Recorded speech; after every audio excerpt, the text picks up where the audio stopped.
कई सारे तथ्य हैं और तत्व हैं, उनको जानने और समझने की ज़रूरत है।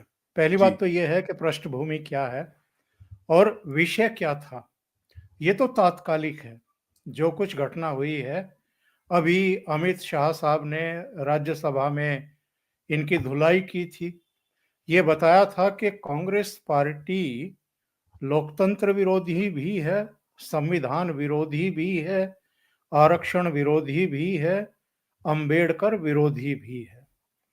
और जब आप लोकतंत्र और संविधान विरोधी हैं, तो फिर आप भारत विरोधी भी हैं और जो एक व्यवस्था हमारी हजारों सालों से चली आ रही थी, सबकी भावनाओं के अनुरूप शासन देना, उसके भी खिलाफ आप काम करते हैं। 1975 में इंदिरा गांधी ने जो कुछ किया था, इमरजेंसी लगा करके अपनी कुर्सी बचाई थी। इलाहाबाद हाई कोर्ट से एक फैसला आया था जिसमें उनके निर्वाचन को रद्द किया गया था। अगले 6 साल के लिए चुनाव लड़ने पर रोक लगा दी गई थी। तो इमरजेंसी भी पहली बार और अंतिम बार अगर किसी ने लगाई, सामान्य स्थितियों में, युद्ध काल में इमरजेंसी लगना अलग बात है, पर सामान्य अवस्था में इमरजेंसी लगाने का काला अध्याय लिखने का कारनामा इन्हीं के खानदान की इंदिरा गांधी ने किया था। नेहरू जी किस तरीके से संविधान के साथ पहले ही वर्ष में हुँ, खिलवाड़ करना शुरू कर चुके थे, इसका उल्लेख प्रधानमंत्री जी ने भी किया और गृह मंत्री ने भी किया। ये बताया कि 1951 में जब तक के पहले चुनाव भी नहीं हुए थे, उसके 1 साल पहले ही वो अमेंडमेंट लेकर के आ गए थे, अभिव्यक्ति की स्वतंत्रता पर पाबंदी लगाने के लिए, उसको सीमित करने के लिए। और इंदिरा गांधी का तो मैंने बताया ही है, और राजीव गांधी भी, वो भी ऐसे ऐसे कारनामे कर गए जिनसे पता चलता है कि साहब वो भी संविधान में जो भी अमेंडमेंट करवा रहे थे, उसका पर्पज ये नहीं था कि जो देश की जनता है, जो न्याय से वंचित है या मुख्य धारा में शामिल नहीं हो पाई है, उसकी बेहतरी के लिए कुछ कानून लेकर के आए या उनको हिस्सेदारी दी जाए, ऐसा कुछ नहीं था। बल्कि या तो अपने परिवार को स्ट्रेंथन करने के लिए या अपनी पार्टी को या अपनी कुर्सी को, और जो उनके विरोधी थे उनकी जबान बंद करने को, उनके रास्ते बंद करने के लिए वो सब संशोधन किए गए थे। तो ये सारे और खुलासे, और प्रधानमंत्री ने भी और गृह मंत्री अमित शाह ने भी, जब दोनों सदनों में, प्रधानमंत्री ने लोकसभा में, गृह मंत्री ने राज्यसभा में, ये बिल्कुल साबित कर दिया तथ्यों के साथ कि डॉक्टर अंबेडकर को न केवल अपमानित किया था कांग्रेस ने, बल्कि नेहरू ने गांधी जी के प्रेशर में आकर के उनको मंत्रिमंडल का हिस्सा तो बना दिया, लेकिन बहुत सारी जो निर्णायक समिति होती है, नीति निर्धारक समितियां होती हैं, उनमें उनकी हिस्सेदारी नहीं रखी गई और ऐसी स्थितियां, परिस्थितियां निर्मित कर दी गई कि वो अपमानित महसूस करें और मंत्रिमंडल से बाहर चले जाएं। इतना ही नहीं, नेहरू ने 2 लगातार चुनाव में उनको हराने के लिए उनके निर्वाचन क्षेत्र में भाषण दिए जाकर के, और आज तो कमाल कर दिया, बीजेपी एक चिट्ठी ले आई निकाल करके नेहरू की, जो उन्होंने एडविना माउंटबेटन को लिखी थी इनके हारने के बाद, अंबेडकर के, और हुँ, उसमें उछल उछल करके वो बता रहे हैं एडविना को कि साहब ये तो आउट हो गए, ये तो बाहर गए। अब एक विदेशी लेडी है, हो सकता है आपके कुछ रागात्मक संबंध हों, भावनात्मक संबंध हों, पर आप देश की घटनाओं पर किसी विदेशी लेडी को चिट्ठी लिख करके बता रहे हैं कि हमने बहुत बड़ी उपलब्धि हासिल कर। तो ये जो एक तरीके से निवस्त्र किया है कांग्रेस में, कांग्रेस को सदन में, दोनों सदनों में, प्रधानमंत्री और गृह मंत्री ने, इन्होंने जो संविधान संविधान चिल्लाया था पिछले कुछ समय से, और वो संविधान की एक प्रति लेकर के हाथ में घूमते थे, हर जगह उसको लहराते थे, उसका एक तरीके से जवाब दिया और ये बताया कि डॉक्टर अंबेडकर का जो नाम लेकर के आप ये सब कर रहे हैं आजकल, संविधान संविधान जो चिल्ला रहे हैं, ये पूरी तरीके से फेक है। ना संविधान में आपका कोई भरोसा है, ना लोकतंत्र में है, ना लोगों के जनतांत्रिक अधिकारों कर्तव्यों के प्रति आप उतने सजग और संवेदनशील हैं। दूसरी तरफ उन्होंने ये बताया कि हम डॉक्टर अंबेडकर को भी किस तरीके से सम्मान दे रहे हैं। उनसे जुड़े हुए 5 अलग-अलग स्थानों को हमने स्मारक में तब्दील किया। कांग्रेस के 3 प्रमुख चेहरे एक ही खानदान के, नेहरू ने प्रधानमंत्री रहते हुए अपने आप को भारत रत्न दिलवा दिया। इंदिरा गांधी ने प्रधानमंत्री रहते हुए अपने को भारत रत्न दिलवा दिया। राजीव गांधी जब श्री पेरुम्बदूर में लिट्टे के आतंकवादियों के शिकार हुए और पीवी नरसिम्हा राव प्रधानमंत्री बने तो 1.5 साल के भीतर राजीव गांधी को भी भारत रत्न दे दिया। लेकिन जी। कभी इनको डॉक्टर अंबेडकर को भारत रत्न देने की सुध नहीं आई। उनके जन्म स्थान जो महू है मध्य प्रदेश में, उसको स्मारक में तब्दील करने का विरोध नेहरू ने किया। तो कहने का आशय ये है कुल मिलाकर के मेरा कि ये जो इनको पूरी तरीके से निवस्त्र किया है पीएम और गृह मंत्री ने, इससे इनकी बौखलाहट बहुत ज्यादा बढ़ गई और उसी का नतीजा है कि करीब 1 घंटा 32 मिनट का जो भाषण था अमित शाह का राज्यसभा में, उसमें से केवल 16 सेकंड का एक अंश निकाल करके वायरल किया गया और ये कहा गया कि साहब उन्होंने डॉक्टर अंबेडकर का अपमान किया है। मतलब आपने, नेहरू ने, सबने जो किया उसको भूल जाओ और हम जो समझाने की कोशिश कर रहे हैं 16 सेकंड की क्लिप से, बस इसको याद रखो। और उसके बाद पार्लियामेंट के भीतर भी, पार्लियामेंट के बाहर परिसर में भी नीले कपड़े पहन करके भाई बहन आ रहे हैं और उनके बड़े बड़े पोस्टर लेकर के आ रहे हैं अंबेडकर, और जय भीम के नारे लगा रहे हैं चिल्ला चिल्ला करके। और उसी अतिरेक में, उसी ड्रामे में भारतीय जनता पार्टी के एक बुजुर्ग हैं प्रताप सारंगी, जो पहली सरकार में मंत्री भी बनाए थे मोदी जी ने, उनके साथ धक्का मुक्की हुई। एक फर्रुखाबाद से सांसद हैं मनोज राजपूत, उनके साथ धक्का मुक्की हुई। दोनों हॉस्पिटलाइज हैं और ये धक्का मुक्की किसी साधारण कांग्रेस कार्यकर्ता ने नहीं की है, नेता प्रतिपक्ष इसी गांधी नेहरू परिवार के चश्मो चिराग राहुल गांधी ने किए।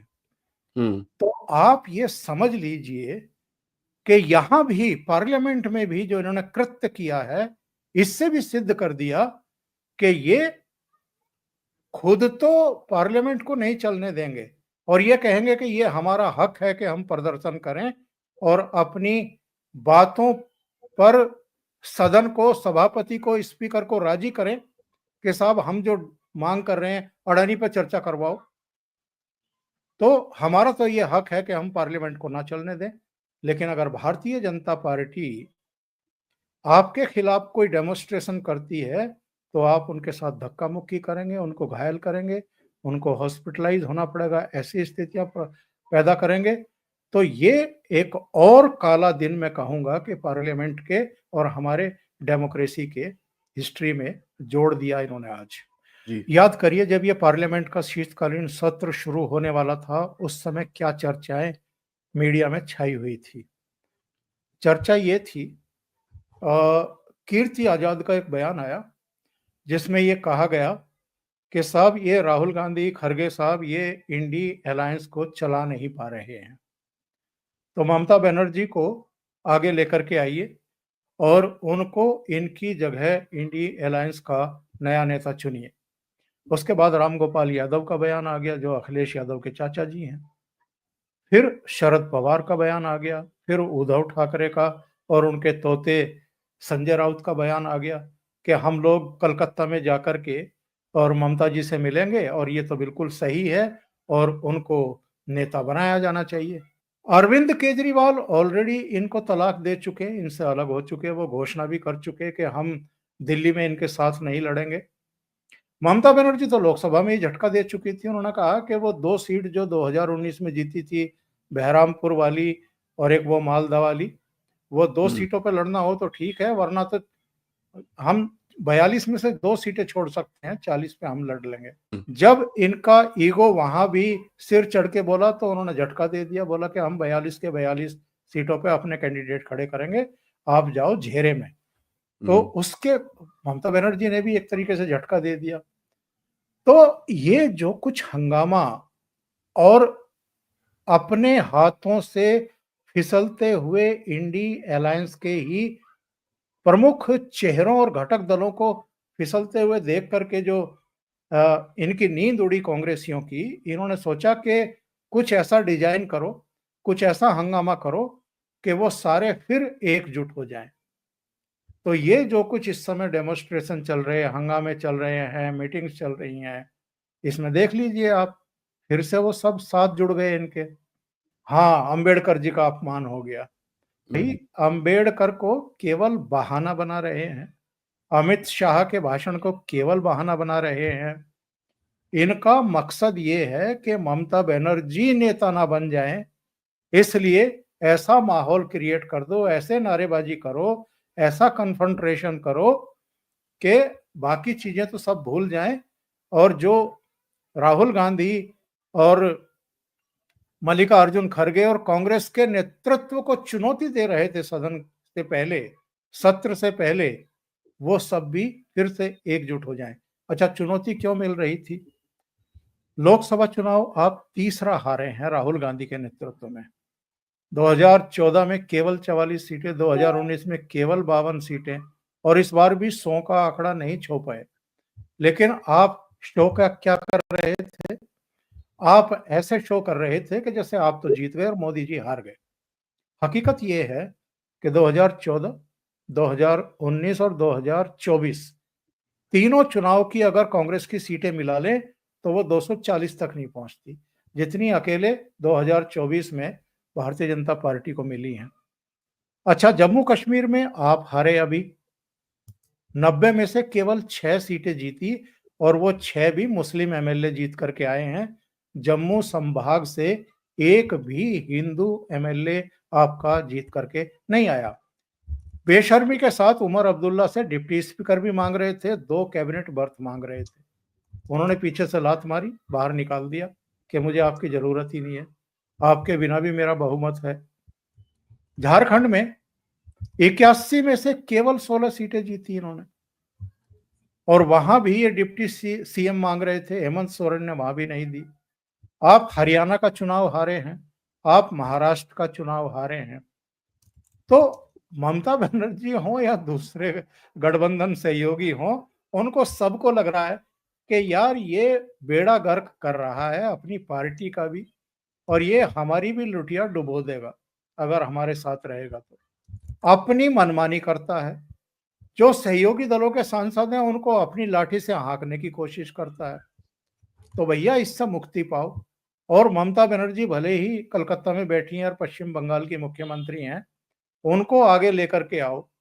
अब कांग्रेस के अजीब तर्क हैं, वो कह रहे हैं कि साहब हमारे तो अभी भी 99 या 100 एमपी हैं, हम सबसे बड़े दल हैं, और अगर किसी गठबंधन में किसी पार्टी के सबसे ज्यादा सांसद हैं तो फिर उसी का नेता होना चाहिए। तो ऐसे में इनको जवाब भी दिए जा रहे हैं कि भाई 29 सीटें तो टीएमसी की हैं, 37 सीटें समाजवादी पार्टी की हैं, उद्धव ठाकरे की और शरद पवार की लगा लो, और बाकी दलों की भी लगा लो, तो वो कहाँ बैठती हैं जाकर के? मतलब जो ममता बनर्जी को लाना चाह रहे हैं उनकी मिलाकर के कितनी बैठती हैं, तो जी। इसका हिसाब किताब लगा लो। तो ये जो कवायद शुरू हुई थी, ये जो मुहिम शुरू हुई थी, ये एक्चुअल में एक तो उसकी हवा निकालना चाहते थे, और दूसरे आप बिल्कुल सही कह रहे हैं, 20 जनवरी इनके दिमाग में है। 20 जनवरी में इन्होंने पहले भी कांड करवाया था लाल किला पर, जब उनको चढ़ा दिया था खालिस्तानियों को, और वहां पर एक धार्मिक ध्वज जो है लगा दिया गया था।